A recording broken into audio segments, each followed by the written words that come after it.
Bonjour, je suis Amemi Mohamed Delibes. Je vous invite à s'inscrire à ma chaîne YouTube dédiée pour les classes préparatoires physique et chimie. Je vais vous présenter aujourd'hui donc l'amplificateur opérationnel. C'est un composant qui comporte 8 pattes, 4 de chaque côté, ne sont pas numérotées. Pour distinguer ces pattes, donc il faut regarder ces deux indications, qui est un demi-cercle ou bien un cercle ici, qui sont gravés dans la structure. Il faut les placer toujours à gauche et les regarder directement. Et vous commencez à numéroter de 1 à 4 ici, puis on tourne 5, 6, 7 et 8. Alors, pour les classes préparatoires, donc le numéro 1, le numéro 5, le numéro 8, donc on ne va pas les utiliser. Alors, c'est l'entrée numéro 2, donc c'est l'entrée inverseuse. Numéro 3, c'est l'entrée non inverseuse. Et numéro 6, ça c'est la sortie. Pour que ce composant fonctionne, il faut le polariser, c'est-à-dire qu'il faut lui appliquer une tension constante de plus 15 et moins 15 volts. La tension, donc plus 15, on l'applique sur la borne 7. Pour la tension moins 15, donc on l'applique sur la borne 4. Ces deux tensions continues, il faut l'appliquer au début lorsqu'on va brancher l'amplificateur. Et lors du débranchement, il faut les débrancher les derniers. Maintenant, nous avons deux symboles américains et européens. Nous, on utilise bien sûr le symbole européen. Qu'est-ce qu'on va représenter de ces différentes entrées? On va représenter uniquement 2, 3 et 6. Donc, on va représenter ces 3. Donc, pour le symbole américain, c'est en forme de triangle, avec ici l'entrée inverseuse, l'entrée non inverseuse, et la sortie. Pour le symbole donc européen, c'est un rectangle, avec ici donc la sortie. Maintenant, comment on va modéliser l'amplificateur opérationnel qui réalise des opérations donc mathématiques? On va noter I- le courant qui rentre ici, et plus le courant qui rentre sur l'entrée non inverseuse. On suppose que l'amplificateur est idéal. On représente ça sur l'appareil par le symbole infini. Et lorsque le courant I plus égale I moins égale à 0, c'est-à-dire qu'il n'y a pas de courant qui rentre ici, l'impédance d'entrée de l'amplificateur est infinie, donc elle est supérieure à 1 mégaohm, et l'impédance de sortie donc elle est quasiment nulle. Il existe deux régimes de fonctionnement de l'amplificateur opérationnel. Le régime linéaire, je vais définir la tension ici, epsilon, entre V plus et V moins, epsilon qui est égal à V plus moins V moins. Lorsque l'amplificateur fonctionne en régime linéaire, ce epsilon il vaut 0, c'est-à-dire que vous avez V plus égale à V moins. Et Vs, elle est comprise entre moins Vsat et plus Vsat strictement. C'est cette tension, on appelle la tension de saturation, qui est fixée par le reste du circuit, donc qui sont branchés avec l'amplificateur opérationnel. Puis maintenant, l'autre régime de fonctionnement, c'est le régime non linéaire, on dit aussi saturé ou de commutation. Ici, le epsilon, elle est différent de 0. Il y a deux cas. Si epsilon est positif, c'est-à-dire que vous avez V plus est supérieur à V moins, à ce moment-là, Vs, elle vaut plus V sat.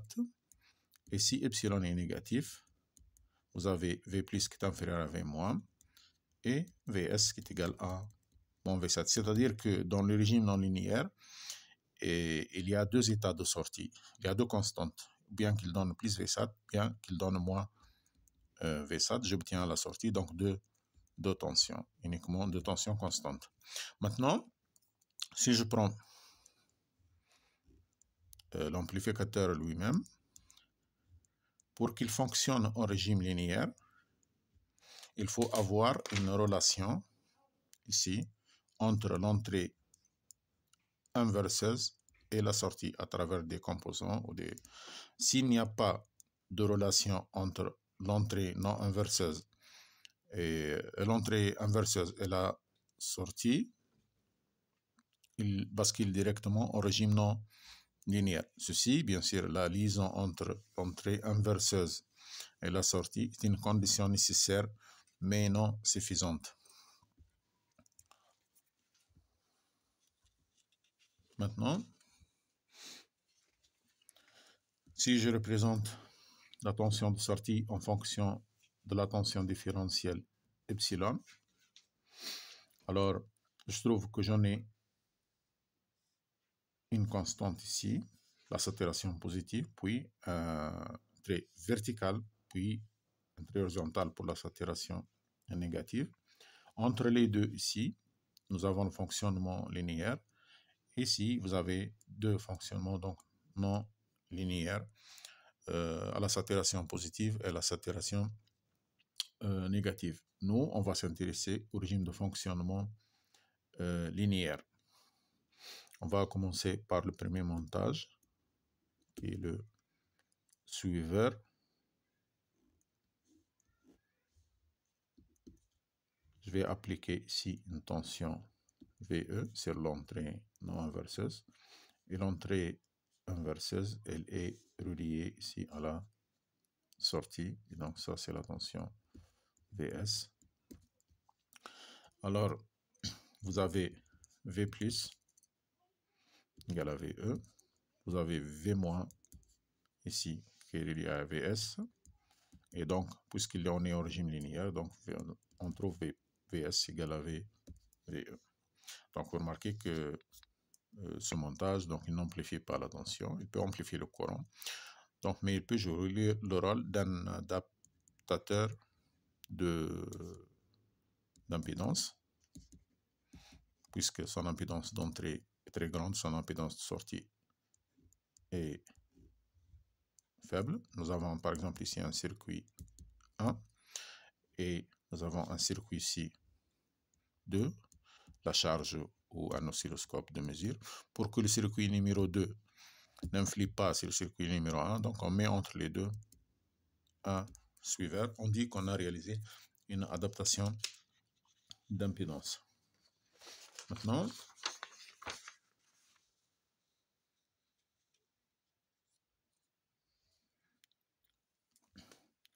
on va s'intéresser au second montage qui est l'amplificateur non inverseur. Non inverseur veut dire que VE se trouve sur l'entrée non inverseuse.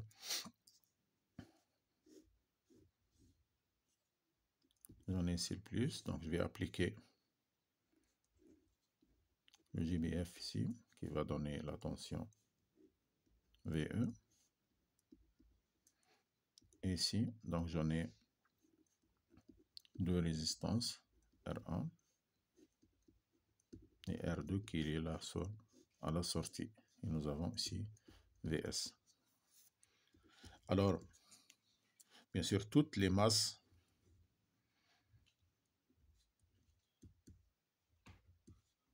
ils doivent être reliées donc, à la masse de l'alimentation. Cette masse sera liée ici. Cette masse sera liée ici. Et aussi, celle du JBF elle sera liée ici. Maintenant, nous avons V plus qui est égal à VE. Ici. Et puisqu'il n'y a pas un courant ici, comme si ce fil n'existe pas, donc vous avez R2, R1,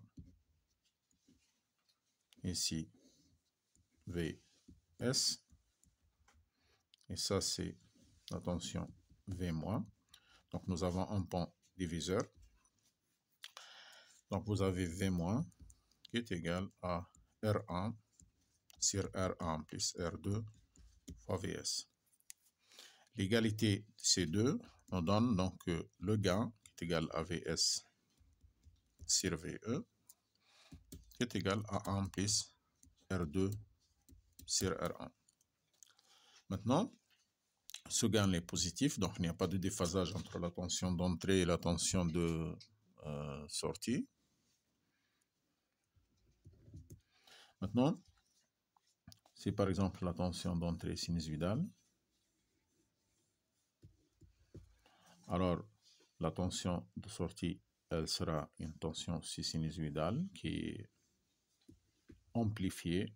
Ça, c'est le régime de fonctionnement donc linéaire. Maintenant, si les valeurs de résistance sont un peu plus grandes, je peux avoir une tension de sortie qui est comme ça. On constate que la tension de sortie a été coupée dans cette zone, puis dans cette zone. Ceci indique que nous avons atteint la saturation, donc on est en régime ici non linéaire. Maintenant, un autre montage important qui est l'amplificateur inverseur va reprendre tout simplement le même montage mais changer VE sur l'entrée inverseuse. Je vais mettre R1 ici, VE,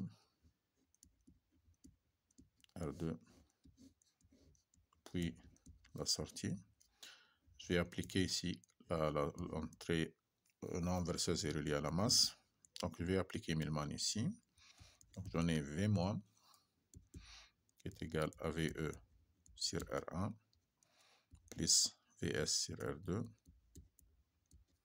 sur 1 sur R1 plus 1 sur R2. Bien sûr, V plus L est égal à 0. L'égalité entre ces deux tensions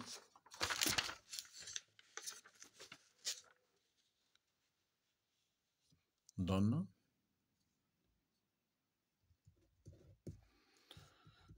Vs égale sur VE égale à moins R2 sur R1. Ici, il y a un déphasage de pi entre la tension d'entrée et la tension de sortie. L'autre montage, c'est le sommateur.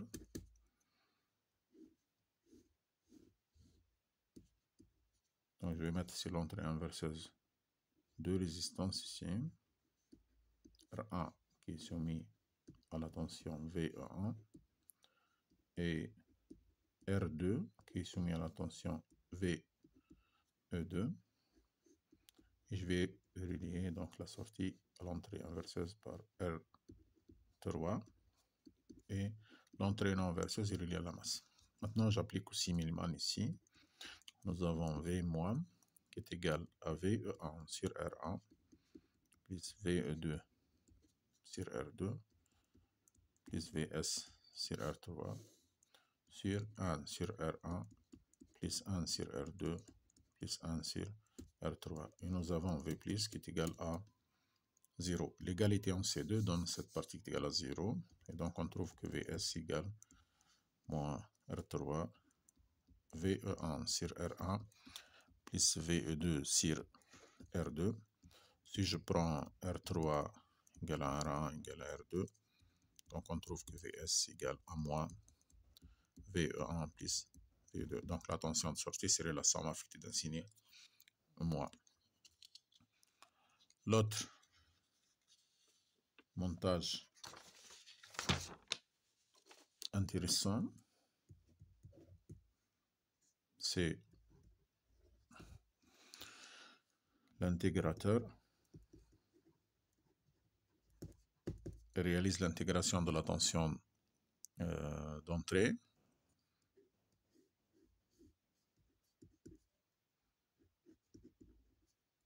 Puis je vais mettre ici la résistance R, la tension ici je vais prendre une tension sinusoïdale.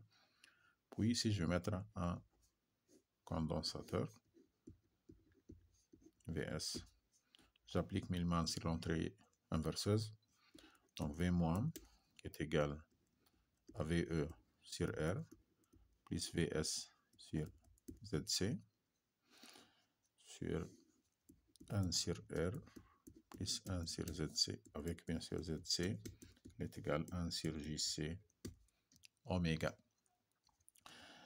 Et V plus toujours égal à 0. L'égalité de ces deux donne que VS égale à moins ZC sur R fois VE. Moins 1 sur JRC oméga fois VE. Je remplace ZC par son expression. Puis, je peux écrire moins 1 sur RC, VE sur J oméga. Et ça, c'est la primitive donc de VE de T. Et je trouve donc que le montage réalise une intégration. Bien sûr, lorsque la tension VE égale à une constante, lorsque j'intègre entre 0 et l'infini, ça donne quelque chose qui est infini. Donc, ce montage ne peut pas intégrer donc, des tensions constantes. Puis, pour corriger ce montage, qu'est-ce qu'on fait? Donc, on a la résistance ici R et VE. Et puisque ce condensateur, il se charge à travers les courants de polarisation qui sortent par le moins ici, qui vont changer le condensateur. Donc, on ajoute ici une résistance R' pour permettre au condensateur de se décharger. Maintenant, le dernier montage linéaire, c'est le dérivateur. Il suffit de changer la position de R et C par rapport au montage précédent.